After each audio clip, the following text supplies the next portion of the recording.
Assalamualaikum warahmatullahi wabarakatuh. Kami dari kelompok 7 yang beranggotakan Sandi Aditya NPM 201010410, Devi Widiawati NPM 20101041114, Laila Hanifah NPM 20101041135, dan Diah Paramita NPM 20101041143. Kami di sini akan mempresentasikan hasil diskusi kelompok kami mengenai Sistem Akuntansi Pemerintah Pusat atau SAPP.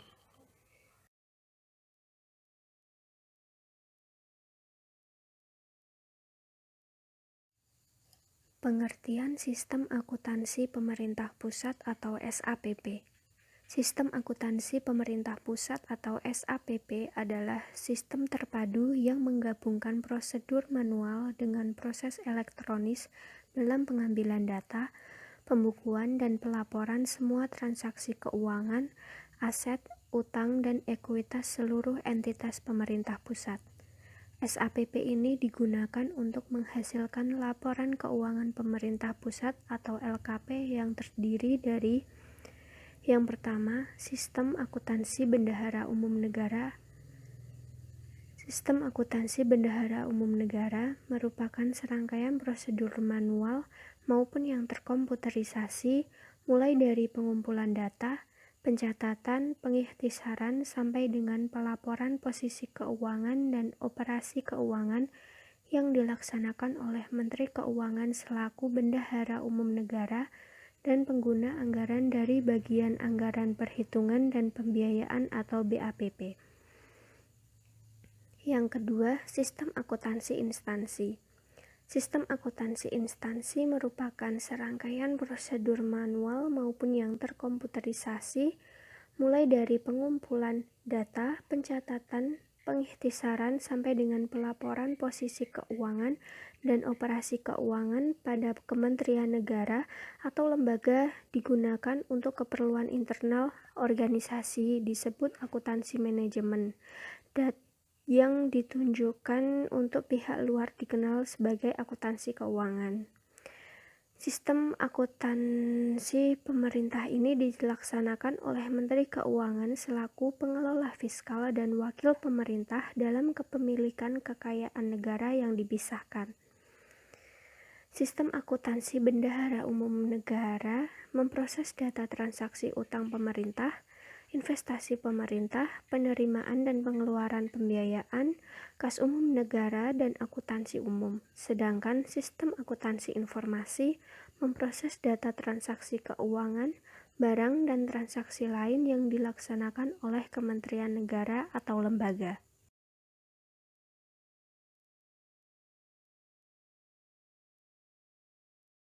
Selanjutnya, ruang lingkup sistem akuntansi pemerintah pusat meliputi yang pertama, lembaga tinggi negara, yang kedua, lembaga-lembaga eksekutif, dan yang ketiga, pemerintah daerah yang sumber dananya dari APBN.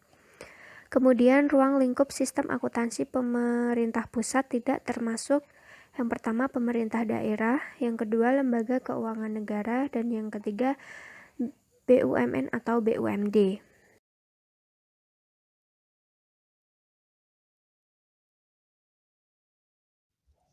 Berikut ini tujuan Sistem Akuntansi Pemerintah Pusat atau SAPP.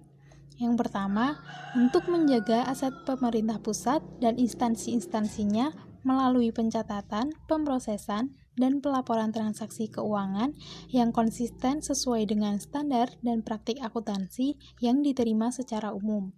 Kemudian yang kedua, menyediakan informasi yang akurat dan tepat waktu tentang anggaran dan kegiatan keuangan pemerintah pusat, baik secara nasional maupun instansi yang berguna sebagai dasar penilaian kinerja untuk menentukan ketaatan terhadap otorisasi anggaran dan untuk tujuan akuntabilitas.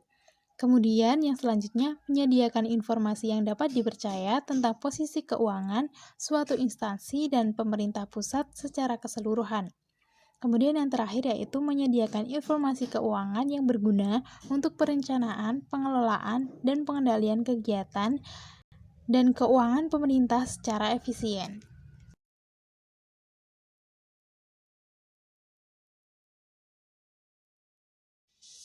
Berikut ada ciri-ciri pokok sistem akuntansi pemerintah pusat atau SAPP. Yang pertama, basis akuntansi.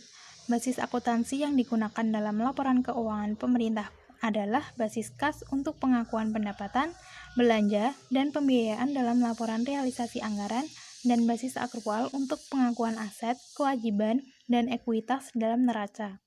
Kemudian yang kedua, sistem pembukuan berpasangan.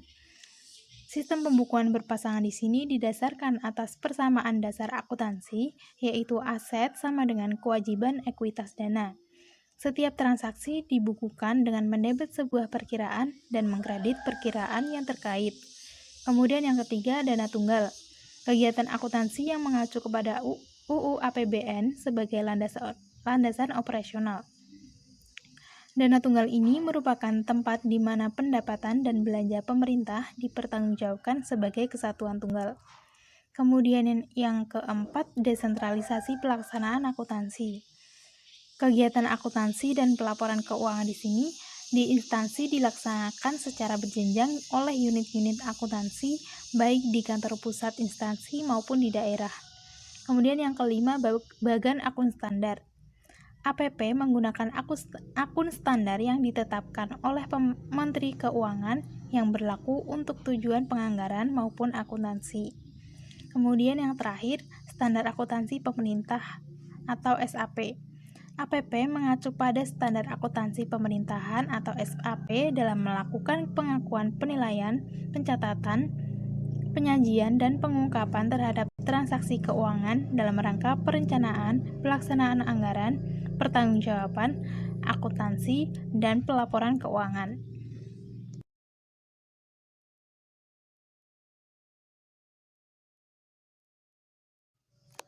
Sistem Akuntansi Bendahara Umum Negara atau SABUN merupakan sistem yang digunakan untuk menghasilkan laporan keuangan bendahara umum negara.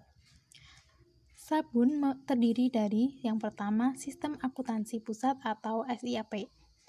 SIAP merupakan serangkaian prosedur manual maupun yang terkomputerisasi mulai dari pengumpulan data, pencatatan, pengiktisaran, sampai dengan pelaporan posisi keuangan dan operasi keuangan pada Kementerian Keuangan selaku Bendahara Umum Negara. SIAP terdiri dari Sistem Akuntansi Kas Umum Negara atau SAKUN dan Sistem Akuntansi Umum atau SAU. Kemudian yang kedua, Sistem Akuntansi Utang Pemerintah dan Hibah atau SAUP dan H. Merupakan subsistem dari SABUN yang digunakan untuk menghasilkan laporan realisasi penerimaan hibah, pembayaran bunga utang, penerimaan pembiayaan, dan pengeluaran pembiayaan serta neraca. Kemudian yang ketiga, Sistem Akuntansi Investasi Pemerintah atau SAIP. SAIP merupakan subsistem dari SABUN untuk menghasilkan laporan realisasi anggaran atau LRA dan neraca yang diterapkan untuk menangani transaksi investasi pemerintah jangka panjang. Investasi pemerintah jangka panjang ini terdiri dari investasi non-permanen dan investasi permanen. Kemudian yang keempat, Sistem Akuntansi Penerusan Pinjaman atau SAPP. Merupakan subsistem dari SABUN untuk menghasilkan laporan realisasi anggaran dan neraca yang diterapkan untuk menangani transaksi, penerusan pinjaman dan pengembalian penerusan pinjaman termasuk biaya atas penerusan pinjaman. Kemudian yang kelima, Sistem Akuntansi Transfer ke Daerah atau SATD. SATD merupakan subsistem dari SABUN untuk menghasilkan LRA dan neraca yang diterapkan untuk menangani transaksi transfer kepada pemerintah daerah yang berupa belanja dana perimbangan dan belanja dana otonomi khusus dan penyesuaian. Kemudian yang keenam, Sistem Akuntansi Bagian Anggaran Perhitungan dan Pembiayaan atau SABAPP. SABAPP ini merupakan subsistem dari SABUN untuk mencatat transaksi keuangan pusat pada pemerintah negara atau lembaga, pihak lain, dan Departemen Keuangan selaku kuasa pengguna anggaran perhitungan dan pembiayaan atau APP. Transaksi keuangan pusat merupakan transaksi keuangan yang dilakukan oleh BUN yang merupakan kewajiban pemerintah atas suatu kegiatan yang tidak dilakukan kementerian negara atau lembaga. Kemudian yang ketujuh, sistem akuntansi transaksi khusus atau SATK. SATK merupakan subsistem dari SABUN untuk menghasilkan LRA dan neraca yang diterapkan untuk menangani transaksi-transaksi khusus seperti pembayaran subsidi, pengeluaran kerjasama internasional, pengeluaran perjanjian hukum internasional, pengeluaran koreksi dan pengembalian, pembayaran jasa pembendaharaan, pembayaran PFK, pendapatan jasa pembendaharaan, dan perbankan. Kemudian yang kedelapan, sistem akuntansi badan lainnya atau SABL. SABL merupakan subsistem dari SABUN untuk menghasilkan LRA dan neraca yang diterapkan untuk menangani transaksi-transaksi lain.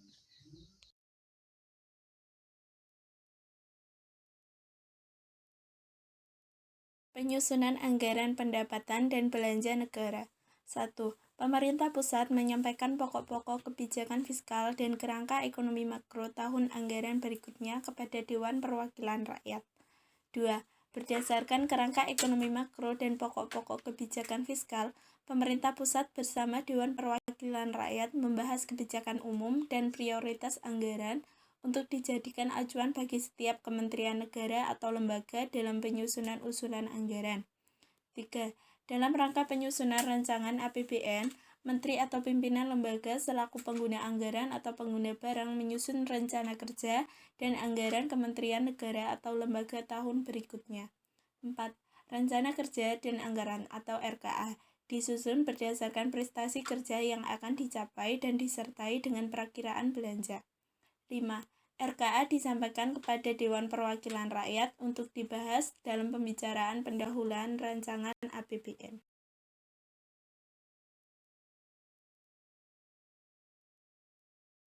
Berikutnya, 6. Hasil pembahasan rencana kerja dan anggaran disampaikan kepada Menteri Keuangan sebagai bahan penyusunan rancangan undang-undang tentang APBN tahun berikutnya. 7. Pemerintah pusat mengajukan rancangan undang-undang tentang APBN, disertai nota keuangan dan dokumen-dokumen pendukungnya kepada Dewan Perwakilan Rakyat atau DPR. 8. Pembahasan rancangan undang-undang tentang APBN dilakukan sesuai dengan undang-undang yang mengatur susunan dan kedudukan Dewan Perwakilan Rakyat. Dan yang terakhir, 9. Dewan Perwakilan Rakyat dapat mengajukan usul yang mengakibatkan perubahan jumlah penerimaan dan pengeluaran dalam rancangan undang-undang tentang APBN, sepanjang tidak mengakibatkan peningkatan defisit anggaran.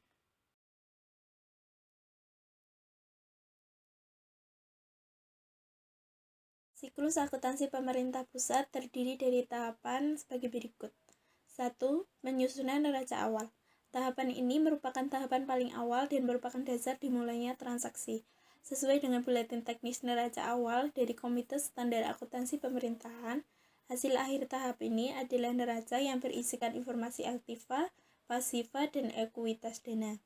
Dan yang kedua, pencatatan APBN yang telah disahkan. APBN berisi rencana keuangan unit pemerintah pusat untuk 1 tahun anggaran yang terdiri dari pos pendapatan, belanja, dan pembiayaan. Dengan demikian, tahapan ini akan terdiri dari pencatatan atau penjurnalan atas pos-pos pendapatan, pencatatan atas pos belanja, dan pencatatan pos-pos pembiayaan, baik penerimaannya maupun pengeluarannya. Subsistem yang terlibat dalam tahapan ini adalah sistem akuntansi kas umum negara dari sistem akuntansi pusat. Akun-akun yang terlibat diantaranya adalah estimasi pendapatan, apropriasi belanja, surplus atau defisit, estimasi penerimaan pembiayaan, estimasi pengeluaran pembiayaan, dan pembiayaan neto. Sedangkan jumlahnya merupakan jumlah total untuk keseluruhan APBN. Dan yang ketiga, pencatatan IPA. Setelah APBN disahkan, maka unit pemerintah pusat melalui Departemen Keuangan mengalokasikan pos-pos yang terdapat pada APBN kepada unit-unit pengguna anggaran dalam bentuk DIPA atau daftar isian pelaksanaan anggaran.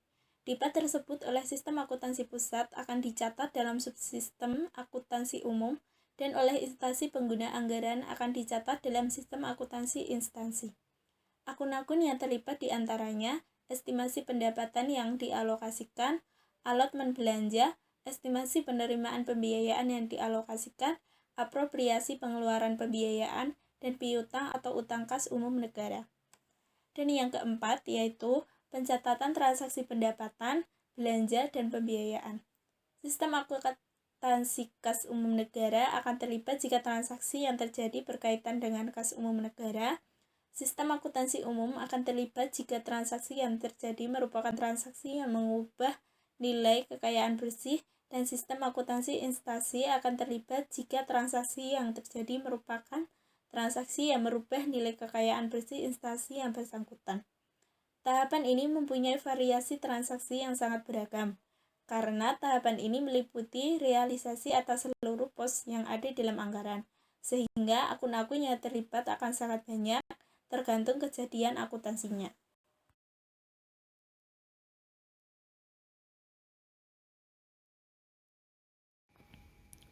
Siklus akuntansi 5. Penyesuaian neraca percobaan. Kemudian pada akhir periode biasanya tahunan, tapi bisa juga bulanan jika diperlukan.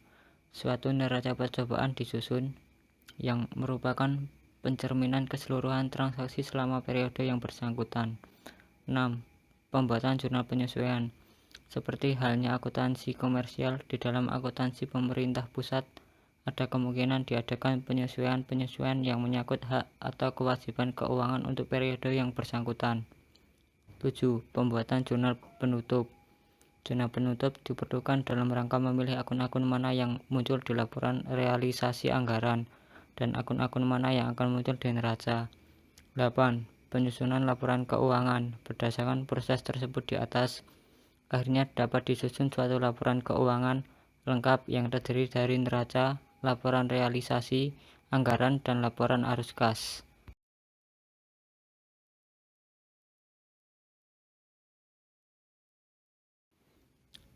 Laporan keuangan pemerintah pusat. Laporan keuangan merupakan bentuk pertanggungjawaban pemerintah atas pelaksanaan APBN berupa laporan realisasi anggaran, neraca, laporan arus kas, dan catatan atas laporan keuangan. Laporan keuangan pemerintahan pusat atau LKPP disampaikan kepada DPR sebagai pertanggungjawaban atas pelaksanaan APBN. Sebelum disampaikan kepada DPR, LKPP tersebut diaudit terlebih dahulu oleh pihak BPK.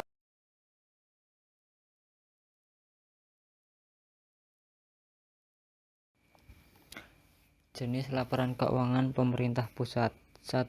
Laporan realisasi anggaran. Laporan realisasi anggaran adalah laporan yang menyajikan informasi realisasi pendapatan, belanja, transfer, dan pembiayaan, sisa lebih atau kurang pembiayaan anggaran yang masing-masing diperbandingkan dengan anggarannya dalam satu periode. 2. Neraca pemerintah. Neraca pemerintah adalah laporan yang menyajikan informasi posisi keuangan pemerintah, yaitu aset, utang, dan ekuitas dana pada tanggal tertentu. 3. Laporan arus kas.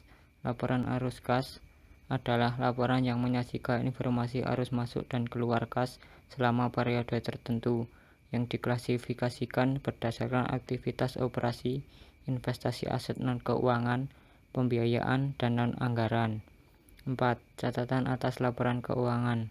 Catatan atas laporan keuangan adalah laporan yang menyajikan informasi tentang penjelasan atau daftar terinci atau analis atau nilai suatu pos yang disajikan dalam LRA, neraca, dan LAK dalam rangka pengungkapan yang memadai. Sekian presentasi dari kelompok 7. Apabila ada salah-salah kata, kami mohon maaf. Wassalamualaikum warahmatullahi wabarakatuh.